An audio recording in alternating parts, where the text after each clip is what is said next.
Sortir d'une voiture de cette manière, ça donne un petit côté Rolls-Royce. Et oui, bonjour et bienvenue sur Cartex. Cette semaine, nous essayons la nouvelle Meriva. Le petit monospace évolue en profondeur. L'une de ses nouveautés sont bien sûr ses deux portes arrière antagonistes, mais aussi beaucoup de nouvelles choses qu'on va découvrir dans cet essai.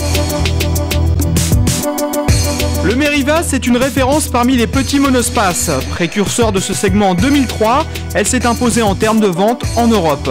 Alors qu'elle commençait à accuser le poids des années, Opel ne s'est pas contenté d'un remaniement et lui a réservé un changement radical, comme bien d'autres modèles de la gamme d'ailleurs. La nouvelle Meriva est d'abord plus longue, si bien qu'elle tutoie le segment supérieur et ne cède que 5 cm à un Scénic. À l'intérieur, ce gain de taille est réparti de manière homogène, avec un coffre qui gagne 50 litres. Signalons que l'empattement est désormais plus long de 14 cm, ce qui permet de gagner en confort.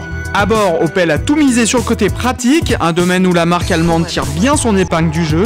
On pense notamment au système de siège rabattable à plancher plat ou au porte-vélo rétractable apparu sur d'autres modèles et intégré ici. Opel y ajoute une multitude de rangements, 32 au total, 2 sièges arrière confortables, certes au détriment du siège central, et une certaine originalité dans la présentation.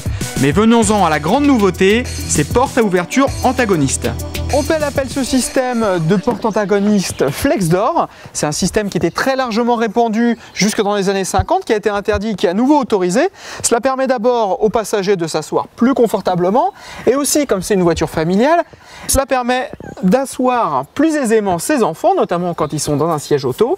Et petite précision, les portes sont automatiquement bloquées dès 4 km/h, car vous imaginez bien, si vous ouvrez cette porte à 130 km/h, elle s'arrache.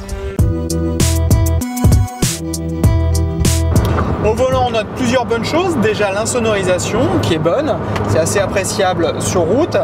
Ensuite, la suspension qui est souple mais qui offre assez de tenue. Là aussi, c'est confortable, tout comme les sièges rigides mais assez agréables. En revanche, en ville, elle manque un petit peu de maniabilité. Ça, c'est dû à la taille qui est un peu plus importante. Et aussi, la boîte de vitesse est un peu longue sur cette version essence de 140 chevaux, ce qui oblige parfois à rétrograder. Du côté de la navigation, on retrouve un système assez original, simple et clair, mais desservi par une ergonomie un peu compliquée, comme le laisse deviner la multiplication des boutons de commande sur la console centrale. Assez malin, la cartographie est située sur un CD qui est copié sur une mémoire interne afin de libérer le lecteur pour pouvoir écouter un disque de musique pendant le guidage. Avec un prix d'appel à 15 400 € auquel il faudra rajouter quelques options pour avoir un équipement compétitif, ce nouveau Meriva se positionne vraiment entre les petits monospaces et les compacts de type Scénic, ceci au niveau du prix comme des prestations, un positionnement intéressant qui lui permet de ratisser large.